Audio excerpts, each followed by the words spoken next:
2018 est une année exceptionnelle pour la RIX, puisque nous célébrerons cette année le 150e anniversaire de l'organisation.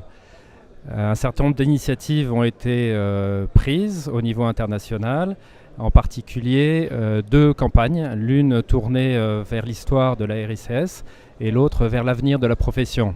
La première, intitulée Fierté dans la profession, a pour but de mettre en lumière des membres de la RICS qui se sont distingués et des réalisations passées ou présentes qui ont contribué à améliorer significativement l'environnement dans lequel nous vivons.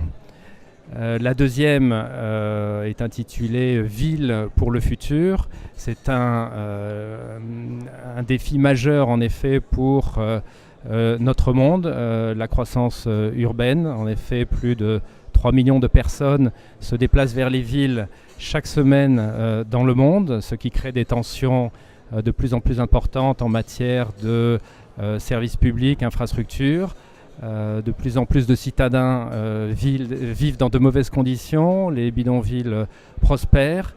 Donc c'est un thème majeur. C'est un concours en fait que lance l'ARIX, qui est ouvert à tous et particulièrement à la nouvelle génération et qui est destiné à mettre en lumière des solutions innovantes et pratiques permettant d'améliorer encore une fois l'environnement urbain.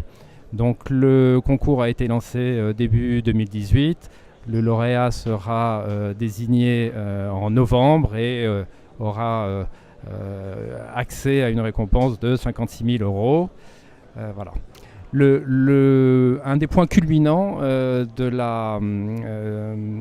des célébrations du 150e anniversaire de la RICS sera le World Built Environment Forum, en français le Forum mondial de l'environnement bâti, qui se tiendra cette année à Londres, une ville majeure en Europe, les 23 et 24 avril, après les premières éditions qui se sont tenues à Washington DC, puis à Shanghai.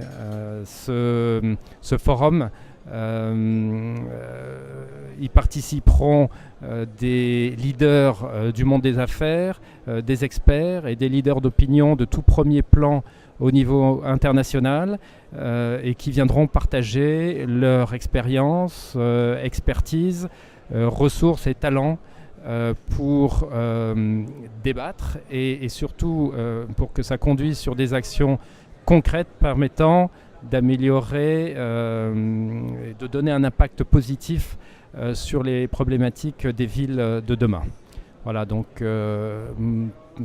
toute une pléthore d'activités que vous pourrez suivre soit en participant notamment au sommet à Londres, soit sur les réseaux sociaux, notamment LinkedIn, sur le site du forum.